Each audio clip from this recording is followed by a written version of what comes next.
تو انسان سیدھے راستے سے کبھی بھی بھٹک سکتا ہے۔ استقامت کیا چیز ہے؟ یعنی اب استقامت تو جو ہے ہم نے سنا، استقامت کیا چیز ہے؟ استقامت کسی بھی کام کو جب ہم کرتے ہیں تو صرف کرنا نہیں ہے، اس کو کیسے کرنا ہے؟ اس کو کنٹینیوسلی کرنے کے لیے اسٹرگل کرنا پڑتا ہے، جد و جہد کرنا پڑتا ہے، اس کو پوری توجہ کے ساتھ اور کنسنٹریشن کے ساتھ کرنا پڑتا ہے، اور اس میں بزی اور مشغول رہنا پڑتا ہے۔ اسے کہتے ہیں قائم رہنا یا استقامت۔ استقامت کیا چیز ہے؟ کسی کام کو جب ہم کرتے ہیں تو اسے کرنا ہے۔ کیسے کرنا ہے؟ کنٹینیوسلی کرنے کے لیے اس کو ہمیں اسٹرگل کرنا پڑتا ہے، جد و جہد کرنا پڑتا ہے، اس کو پوری توجہ سے کرنا پڑتا ہے۔ تو کوئی کام کو کنٹینیوسلی کرنے کے لیے جو اسٹرگل کرنا پڑتا ہے، جو جد و جہد کرنا پڑتا ہے اور کنسنٹریشن کے ساتھ کرنا پڑتا ہے، اس میں بزی اور مشغول رہنا پڑتا ہے، اسے کہتے ہیں قائم رہنا یا استقامت کے ساتھ رہنا۔ ٹھیک ہے؟ تو اس حدیث میں آپ صلی اللہ علیہ وسلم کہہ رہے ہیں کہ تم پہلے اپنے ایمان کا اقرار کرو، پھر اس کے اوپر ثابت قدم رہو۔ اب استقامت اور ثابت قدم رہنا یہ کیا چیز ہے، یہ ہم لے رہے تھے۔ ٹھیک ہے؟ استقامت اور ثابت قدم رہنا یہ کسی بھی کام کو جب ہم کرتے ہیں تو اس کو کنٹینیوسلی کرنے کے لیے جو اسٹرگل کرنا پڑتا ہے، جو جد و جہد کرنا پڑتا ہے، اس کو پوری توجہ کے ساتھ، پورے کنسنٹریشن کے ساتھ کرنا پڑتا ہے، اس میں بزی اور مشغول رہنا پڑتا ہے، اسے استقامت کہتے ہیں۔ یعنی کوئی کام کو کنسنٹریشن سے کرنا، کوئی کام میں بزی رہنا، کوئی کام کو کنٹینیوسلی کرنا، اسے استقامت کہتے ہیں۔ اب دین میں استقامت کیسے ہوگی؟ اسے اللہ تعالیٰ نے سورہ ہود آیت نمبر 112 میں فرمایا ہے، فَاسْتَقِمْ كَمَا أُمِرْتَ، ثابت قدم رہو جیسے حکم دیا گیا ہے، إِنَّهُ بِمَا تَعْمَلُونَ بَصِيرٌ، تو بے شک وہ ساتھ تمہارے عمل کو دیکھنے والا ہے۔ اور وَمَن تَابَ مَعَكَ وَلَا تَطْغَوْا، اور جو کوئی توبہ کرے آپ کے ساتھ اور نہ حد سے بڑھے۔ یعنی اب یہاں پر استقامت کیسے ہوگی؟ استقامت دین میں یعنی مشکل آئے گی، جب ایمان کا اقرار کرو گے تو دین میں مشکل آئے گی، پریشانیاں آئے گی، تو ڈرو مت۔ کیا کرو؟ توبہ کرو کنٹینیوسلی، حد سے مت بڑھو۔ حد سے اگر تم بڑھو گے، یعنی اللہ تعالیٰ نے جو حدود بتائے ہیں، اللہ تعالیٰ نے جو ڈونٹس بتائے ہیں، اگر تم اس کو کراس کرو گے تو پھر تم کیا ہو جاؤ گے؟ آؤٹ آف ٹریک ہو جاؤ گے، کیونکہ جو بھی ہم کرتے ہیں اس کو اللہ تعالیٰ دیکھتے ہیں۔ سورۃ الشعراء میں بھی اللہ تعالیٰ فرماتے ہیں فَلِذَلِكَ فَادْعُ وَاسْتَقِمْ كَمَا أُمِرْتَ، پس آپ لوگوں کو اس کی طرف بلائیے، یعنی آپ صلی اللہ علیہ وسلم سے کہہ رہے ہیں کہ دین کی طرف لوگوں کو بلائیے، اور اس میں یعنی اس کی طرف بلانے میں استقامت رکھیے جیسا آپ کو حکم دیا ہے، وَلَا تَتَّبِعْ أَهْوَاءَهُمْ، اور نہ آپ پیروی کیجئے ان کے خواہشات کی۔ اب دین میں استقامت ضروری ہے کیونکہ مشکل آئے گی، تو ہمیں کیا کرنا ہے؟ جو اللہ تعالیٰ نے، کیونکہ دو جگہ آ گیا ہے کہ تم جو ہے وہ کرو جو تم کو حکم دیا گیا ہے، تو ہمیں کیا کرنا ہے؟ نمبر 1، اللہ تعالیٰ نے جو کہا ہے بس وہ حکم کے اوپر یس کہتے ہوئے جیسا اللہ نے حکم دیا ہے اس کے اوپر عمل کرنا ہے۔ دین یہاں پر یہ بھی کہا گیا ہے سورۃ الشعراء میں وَلَا تَتَّبِعْ أَهْوَاءَهُمْ، اور نہ آپ ان کی خواہشات کی پیروی کریے، یعنی غیر مسلمان کی خواہشات کی پیروی نہیں کرنا ہے۔ اگر ہم آپ صلی اللہ علیہ وسلم کی زندگی دیکھیں گے، پوری سیرت النبی دیکھیں گے، تو آپ صلی اللہ علیہ وسلم کو کتنے پریشانیاں آئی ہے۔ سوچ کے دل ہل جاتا ہے کہ آپ صلی اللہ علیہ وسلم اتنے بڑے نبی، اللہ تعالیٰ کے پیارے نبی، اس کے باوجود آپ کی زندگی میں بے انتہا پریشانیاں آئیں، لیکن اللہ کے حکم کو آپ جو ہے ہمیشہ مانتے رہیں اور اللہ تعالیٰ کے احکامات کے اوپر ثابت قدم رہے۔ کس لیے؟ اللہ تعالیٰ کی رضامندی کے لیے۔ اور صرف آپ صلی اللہ علیہ وسلم نہیں بلکہ صحابہ اکرام کے ساتھ کیا کیا ہوا، کتنا پریشان کیے ان کو، لیکن صحابہ اکرام بھی کیا کیے، ہمیشہ استقامت کے ساتھ رہے۔ اور ان کا جرم کیا تھا؟ یعنی آپ صلی اللہ علیہ وسلم کا، صحابہ اکرام کی کیا غلطی تھی، کیا جرم تھا جو لوگوں نے ان کو اتنا پریشان کیا؟ صرف اور صرف ایمان لے کر آئے، ایمان کا اقرار کیے۔ تو یہاں سے پتہ چلتا ہے، یعنی دیکھنے میں یا سننے میں یہ حدیث بہت سمپل ہے کہ ایمان کا اقرار کرو، ثابت قدم رہو، لیکن ایمان کے اقرار کے بعد تکلیفیں آئیں گی، اس وجہ سے یہاں پر ثابت قدم رہنے کو کہا گیا ہے۔ بلال رضی اللہ تعالیٰ عنہ جو امیہ کے غلام تھے، گلے میں رسی ڈال کر گھسیٹتے، سینے پہ پتھر رکھتے اور صرف یہ کہتے کہ آپ صلی اللہ علیہ وسلم کا ساتھ اور ایمان کو چھوڑ دو، لیکن ان سب کے باوجود بلال رضی اللہ تعالیٰ عنہ کیا کہتے رہے؟ بلال رضی اللہ تعالیٰ عنہ احد ہی کہتے رہے۔ ایک بار خباب رضی اللہ تعالیٰ عنہ اور کچھ صحابہ اکرام آپ صلی اللہ علیہ وسلم کے پاس آئے اور انہوں نے کفار کے ظلم کے بارے میں کمپلین کیا اور کہا کہ ہمارے لیے دعا کرے، تو آپ صلی اللہ علیہ وسلم نے کہا تم میں سے پہلی امتوں میں ایسے لوگ بھی تھے جنہیں ایمان قبول کرنے کی وجہ سے چیر کر 2 ٹکڑے کر دیے گئے اور لوہے کی کنگھیوں سے ان کا گوشت نوچا گیا، اس کے باوجود وہ لوگ دین پر پختہ رہے، کیا تم ابھی سے گھبرا گئے؟ یہ بخاری کی روایت ہے۔ یہ کون کس کو کہہ رہا ہے؟ یہ بات آپ صلی اللہ علیہ وسلم صحابہ اکرام کو کہہ رہے ہیں کہ کیا تم ابھی سے گھبرا گئے؟ یعنی صحابہ اکرام نے کتنا برداشت کیا، صحابہ اکرام کتنے ثابت قدم رہے، کتنے پریشانیاں جو ہیں ان کے لیے آئے، لیکن آپ صلی اللہ علیہ وسلم نے کہا پچھلی قوموں کو تو اور بھی زیادہ پریشانیاں آئی تھی، اب آپ سوچئے کیا اتنا ہم برداشت کر سکتے ہیں؟ کیا ہمارے پاس اتنی طاقت، اتنی قوت اور اتنی برداشت ہے؟ نہیں ہے۔ اتنی تکلیف ہو تو بھی استقامت رکھنی ہے، یعنی یہاں پر آپ صلی اللہ علیہ وسلم کہہ رہے ہیں کہ اتنی تکلیف ہو تب بھی قائم رہنا ہے، تب بھی استقامت رہنا ہے۔ ٹیسٹ ہوگا جب تم ایمان کا اقرار کرو گے، it's not a bed of roses, تمہیں پھولوں کی سیج نہیں ملے گی۔ تم اپنے ایمان کا اقرار کرتے ہو، جب کلیم کرتے ہو کہ میں مومن ہوں، تو پھر تمہاری آزمائش ہوگی، تو پھر تمہارا ٹیسٹ ہوگا۔ جیسے سورۃ البقرہ آیت نمبر 214 میں بھی آتا ہے، ام حسبتم، کیا تم سمجھتے ہو، ان تدخلوا الجنت، کہ تم داخل ہو جاؤ گے جنت میں، ولما یأتکم مثل الذین خلوا من قبلکم، حالانکہ آئی نہیں تمہارے پاس جو مثال ان لوگوں کی جو تم سے پہلے تھے، مستہم البأساء والضراء وزلزلوا، پہنچی ان کو تکلیف اور پریشانی، یہاں تک کہ یقول الرسول والذین، کہہ اٹھے رسول اور وہ لوگ، والذین آمنوا، وہ لوگ جو ایمان لائے، معہ اس کے ساتھ، متی نصر اللہ، کب آئے گی اللہ تعالیٰ کی مدد، الا ان نصر اللہ قریب، بے شک اللہ تعالیٰ کی یا پھر خبردار اللہ تعالیٰ کی مدد بہت ہی قریب ہے۔ یعنی پہلے بھی لوگوں کو بہت پریشانیاں آئی، بہت جو ہے تکلیفیں اٹھانی پڑی، یہاں تک کہ لوگوں نے کہا کہ کب آئے گی اللہ تعالیٰ کی مدد، لیکن ان لوگوں نے کیا کیا؟ استقامت رکھی۔ تو کیا ہوگا؟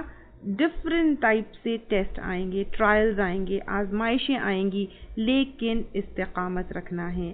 استقامت اگر ضروری نہیں ہے کہ مصیبت آئے یا پریشانی آئے تو ہی استقامت کی ضرورت ہے، لیکن اگر مصیبت یا پریشانی نہیں آئے تو بھی سیدھے راستے پر رہنا ہے، جیسے سورۃ الفاتحہ میں ہم کہتے ہیں اہدنا الصراط المستقیم، اللہ تعالیٰ دکھا ہم کو سیدھا راستہ۔ یعنی ضروری نہیں ہے کہ استقامت کے لیے پریشانی ہی ہو، پریشانی نہ بھی ہو تو بھی استقامت کی بہت ضرورت ہے۔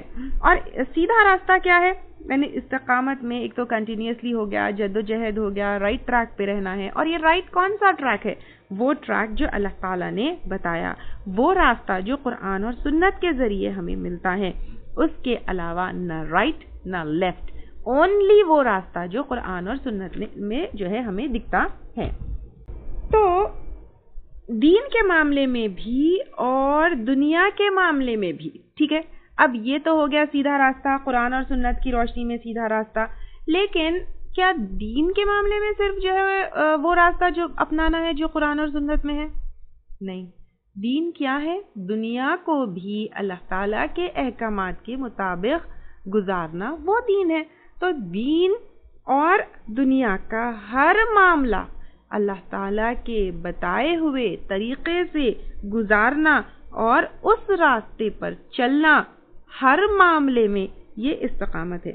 حرام اور حلال کے لیے اللہ تعالیٰ کی پابندیوں کے اوپر عمل کرنا، یہ استقامت ہے۔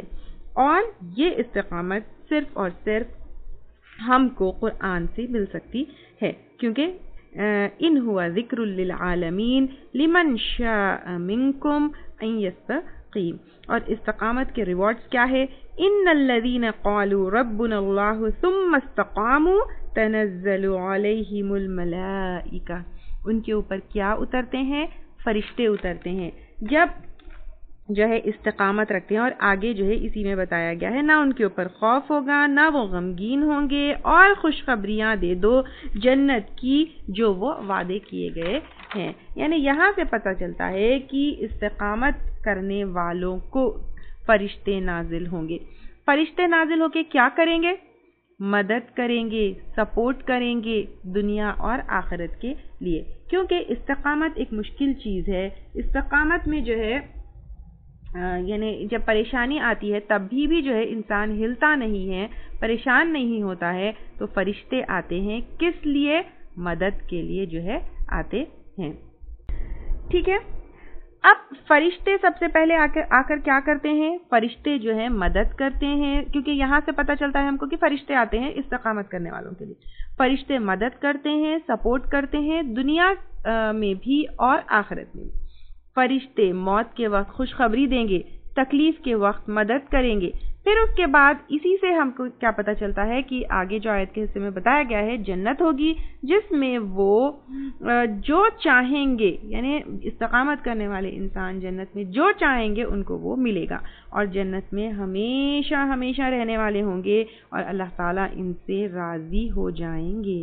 تو ایمان کے بعد استقامت کی بات آئی ہے، اور یہ استقامت صرف تب آ سکتی ہے، یعنی اب آپ دیکھیے کہ آپ صلی اللہ علیہ وسلم نے کہا ایسے مارے گئے کہ لوہے کی کنگیاں چلائی گئی اور جو ہے اتنے پریشانیاں اٹھائے، تو پھر ان سب کے باوجود استقامت کہاں سے آتی ہے؟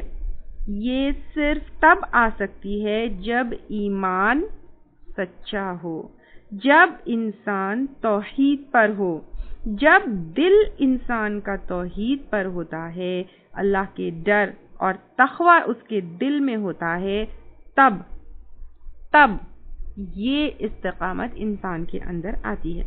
ورنہ تھوڑی سی تکلیف اگر ہوتی ہے تو پھر انسان کیا ہوتا ہے؟ الٹے پاؤں بھاگ جاتا ہے۔ تو صحابہ اکرام کا اور آپ صلی اللہ علیہ وسلم کا اگزامپل لیجئے، اور یہ آیتوں سے قرآن کی کیا پتہ چلتا ہے کہ وہ اتنی استقامت جو ہے کیسے آئے گی؟ جب ایمان کے لیولز جو ہے بہت ہائی ہوں گے، اور یہ تب پاسبل ہوگا، انہیں ایمان کے لیولز جو ہے ان کو کیسے مینٹین، یہ ایمان کے جو لیولز ہے وہ استقامت کو کیا کریں گے؟ مینٹین کریں گے، اور یہ جب پاسبل ہوگا جب ہم، ٹھیک ہے، یہ ایمان کا لیول جو ہے جب وہ بہت ہائی ہوگا تب استقامت ہوگی۔ اور ایمان کا لیول ہائی ہم کیسے رکھ سکتے ہیں؟ ایمان کے لیول کو ہائی رکھنے کے لیے، یا پھر ایمان کا لیول اتنا ہائی ہو کہ ہم استقامت رکھیں، یہ تب پاسبل ہے جب ہم اپنی ہر خواہش، اپنی ہر ڈیزائر سے اوپر اللہ تعالیٰ کو، اللہ تعالیٰ کے احکامات کو، اللہ تعالیٰ کی رضامندی کو رکھیں۔ پھر شریعت کے حدود میں ڈوز اینڈ ڈونٹس کو چیک کرتے ہوئے عمل کرے، تبھی یہ استقامت ہو سکتی ہے۔ چھوٹی سی بات ہے استقامت، یعنی دیکھنے میں حدیث لگ رہا ہے تم کہو اللہ پر ایمان لاؤ پھر ثابت قدم رہو، انہیں دیکھنے میں بہت چھوٹی سی بات ہے، لیکن یہ اتنا آسان نہیں ہے۔ اگر ایمان کے فاؤنڈیشنز بہت مضبوط ہے تبھی یہ استقامت آ سکتی ہے۔ بے شک کمپلیٹ استقامت جو ہے شاید امپاسبل ہے، ہم انسان ہیں، ہمارے اندر کمزوریاں ہیں، ایمان کے لیولز جو ہے اوپر نیچے ہوتے ہیں۔ تو بخاری اور مسلم کی حدیث ہے، اے لوگوں تم ہرگز نہیں استطاعت رکھ سکتے، تم کر بھی نہیں سکتے جو تم حکم دیے گئے، لیکن جتنا کر سکتے ہو کرو اور خوشخبری پاؤ۔ اس لیے آپ صلی اللہ علیہ وسلم نے کیا کہا، ایک اور حدیث آتی ہے، ہم میں سے ہرگز جنت ہم اپنے اعمال کی وجہ سے نہیں جا سکتے ہیں، ناٹ ایون آپ صلی اللہ علیہ وسلم، یہاں تک کہ اللہ تعالیٰ کی رحمت ہم کو جنت میں لے جائے۔ تو آپ صلی اللہ علیہ وسلم نے کہا، کیا کہا، فَسَدَّدُوا وَقَارِبُوا، اور استقامت میں سیدھا ٹریک جو ہوتی ہے اس میں ایگزیجریشن بھی نہیں کرنا ہے، ٹھیک ہے۔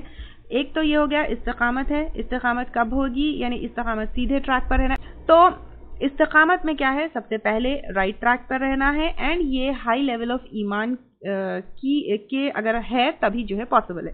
اور ہائی لیول آف ایمان کب جو ہے ہم مینٹین کر سکتے ہیں، جب اپنی ہر خواہش سے پہلے اللہ تعالیٰ کی رضامندی یا پھر اللہ تعالیٰ کے احکامات کو ہم رکھیں۔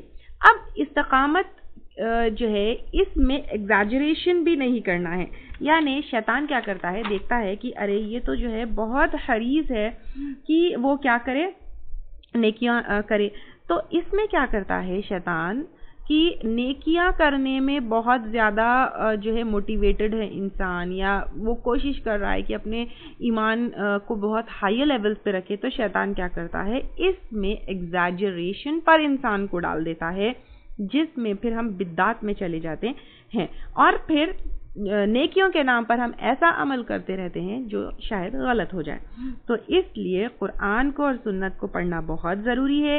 استقامت سیدھے راستے پر جو قرآن اور سنت سے ثابت ہے اس کے اوپر چلنا ہے، کیونکہ شیطان کنٹینیوسلی ہم کو بھٹکانے اور ٹریک سے ہٹانے کی کوشش کرتا ہے۔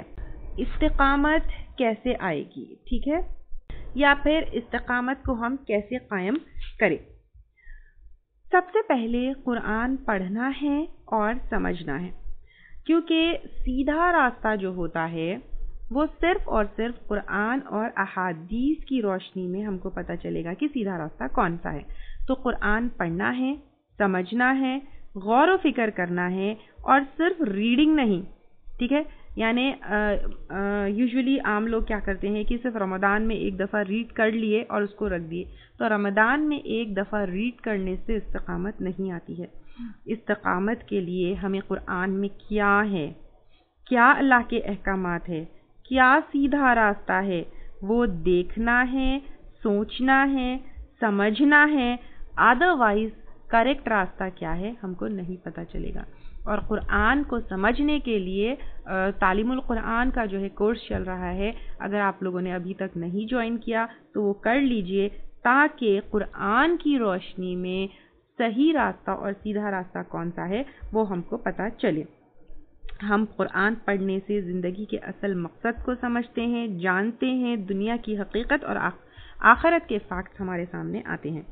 دین اپنے اعمال کو بار بار چیک کرتے رہنا ہے، اور یہ آیا ہے ابھی تھوڑی دیر پہلے ہم لیے تھے کہ اس سے پہلے کہ ہمارا حساب ہو، خود اپنا حساب جو ہے کرنا چاہیے۔ تو ہم کیا کر رہے ہیں، ہمارا عمل کیسا ہے، ہمارے عبادات کیسے ہیں، ہمارے معاملات کیسے ہیں، کیا اللہ تعالیٰ کے احکامات کے مطابق ہے یا نہیں ہے، بار بار اپنے اعمال کو چیک کرنا ہے۔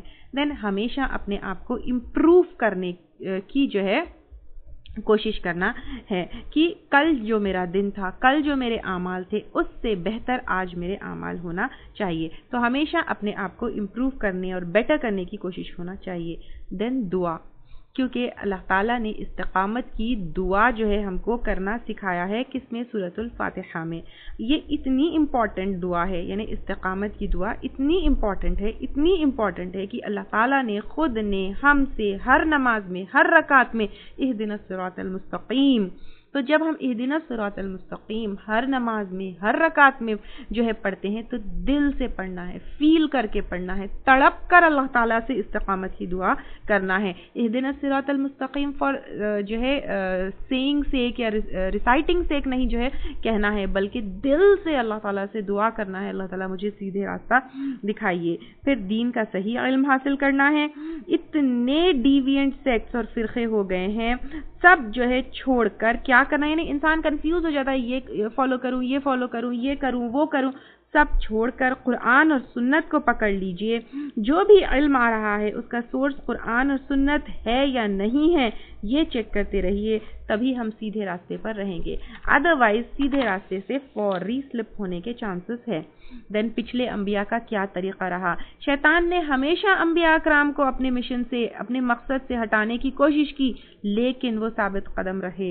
ابراہیم علیہ السلام کا اگزامپل دیکھیے، جب وہ بیٹے کو ذبح کرنے جا رہے تھے، کیسے کیسے شیطان آ کے ان کو جو ہے کیا کرنے لگا، یہاں سے وہاں سے جو ہے بھٹکانے کی کوشش کرا. موسیٰ علیہ السلام کا اگزامپل، اور ہر انبیاء یا ہر نبی کا جو ہے پچھلے انبیاء اکرام کے اگزامپلس کو اپنے سامنے رکھتے ہوئے استقامت جو ہے کیا کرنا چاہیے کے لیے ان کے اگزامپلز لینا چاہیے. تو ان کے اگزامپلز کو لیتے ہوئے، ان کے طریقوں کو اپناتے ہوئے، بیماری میں ایوب علیہ السلام کیسے ثابت قدم رہے، مال اور بادشاہت ملنے کے بعد سلیمان علیہ السلام کیسے جو ہے اور داؤد علیہ السلام کیسے استقامت پہ رہے، ابراہیم علیہ السلام بیٹے کو ذبح کرنے کا حکم ہوا تو کیسے استقامت پر رہے، نوح علیہ السلام کے بیٹے کشتی میں سوار نہیں ہوئے تب بھی استقامت پر رہے. یہ اگزامپلس کو جو ہے اپنے سامنے رکھتے ہوئے استقامت جو ہے کے اوپر یا پھر استقامت اپنانی چاہیے.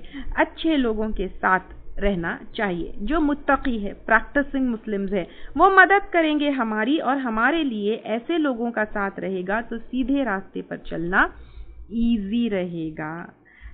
کیونکہ ایک اور حدیث میں آتا ہے کہ تم جماعت میں رہو، کیونکہ جو اکیلا بکرا یا مینڈا ہوتا ہے اسے بھیڑیا کھا جاتا ہے. یعنی ہم اگر اکیلے رہتے ہیں تو ہمارے اوپر دشمنوں کا اٹیک ہوتا ہے. تو ہمیشہ گروپس میں رہو، اچھے لوگوں کے ساتھ رہو. اچھے لوگوں کے ساتھ رہیں گے تو دوسروں کا خوف بھی نہیں ہوگا، اور کیونکہ دیکھیں جب ہم مل کر رہتے ہیں، ایک گروپ میں رہتے ہیں تو پھر ایک دوسرے کا سپورٹ ملتا ہے. دوسرے جو ہے لوگ، دشمن جو ہے وہ ہم سے ڈرے ہوئے بھی رہتے ہیں. اور پھر جیسے ابھی حدیث میں اکیلے ہو گئے تو اکیلا بکرا جو ہوتا ہے اس کو بھیڑیا کھا جاتا ہے. تو اس طرح جو ہے مل کر اچھے لوگوں کے ساتھ رہنا ہے جو ہم کو ہیلپ کرے استقامت کے لیے. دین آخرت کو ہمیشہ یاد کرتے رہنا چاہیے، اور ہر عمل سے پہلے آخرت کے دن کو ذہن میں رکھنا ہے، اور اس دن کے حساب کو ذہن میں رکھتے ہوئے عمل کرنا ہے کہ میرا عمل صحیح ہے یا غلط ہے آخرت کے اعتبار سے، میرے عمل کی ویلیو کیا ہے آخرت کے اعتبار سے، میرے عمل کا کیا وزن ہوگا آخرت کے اعتبار سے. یہ جو ہے ہمیشہ یاد کرنا ہے. دین موت کو یاد کرنا ہے کہ دنیا ٹیمپریری ہے، دنیا فانی ہے، دنیا آخرت کے مقابلے میں کچھ بھی نہیں ہے. یہ ہمیشہ جو ہے یاد رکھیں گے تو ہی استقامت آ سکتی ہے. اور جو چیزیں ہمارے اور ہماری فیملی کے اوپر امیڈیٹ جو ہے اثر چھوڑتی ہے، جیسے یا پھر ہمارے سوچ کے اوپر اثر کرتی ہے، ہمارے بیہیویئر کو اثر کرتی ہے، یہ ساری چیزوں کو بہت ہی سمجھداری اور حکمت سے سلیکٹ کرنا ہے. جیسے گھر کا ماحول، اسکول کا ماحول، مسجد کا ماحول، سوسائٹی ایز اے ہول، ہم کیسے رہ رہے ہیں، کہاں رہ رہے ہیں، ہمارا نیبرہڈ کیا ہے. دین media, print media, videos, games اور جو چیزیں ہمارے پاس پلے ہوتی ہے تو ان کا کیسے چیزوں کا ایکسپوجر ہے، کیونکہ یہ چیزیں ہمارے جو ہے اور ہمارے بچوں کے اور ہمارے فیملی کے سوچ، ذہن، یہ ساری چیزوں کے اوپر امیڈیٹلی ایفیکٹ کرتے ہیں. تو یہ چیزوں کو بہت سوچ سمجھ کر سلیکٹ کرنا ہے جو ہمارے لیے استقامت میں مدد کرے، نہ کہ ہم کو آؤٹ آف ٹریک کرے. اس سے انشاءاللہ تعالی استقامت قائم ہوگی.